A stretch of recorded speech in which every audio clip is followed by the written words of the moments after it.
Patuloy na nakikipag-ugnayan ang gobyerno ng Pilipinas sa pamahalaan ng Czech Republic para maproseso ang pag-uwi kay Zaldico sa Pilipinas. At saksi live, si James Agustin.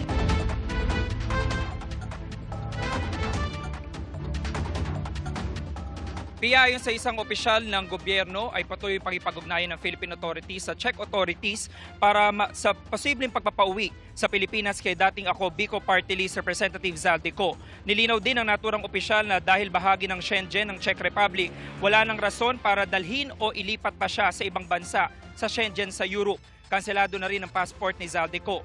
Kanina kinumpirma mismo ni Pangulong Bongbong Marcos na arestado at nakadetene sa sa Prague matapos sumanong tumawid ng Czech Republic ng walang kaukulang papeles. Ayon kay Palace spokesperson Attorney Claire Castro, yan muna ang impormasyon may babahagi nila kaugnay kay Ko. Pero makakaasa naman daw ang publiko na patuloy sila magbibigay ng update sa pagkakaaresto kay Ko. Yan muna yung latest. Ako po si James Agustin, ang inyong saksi.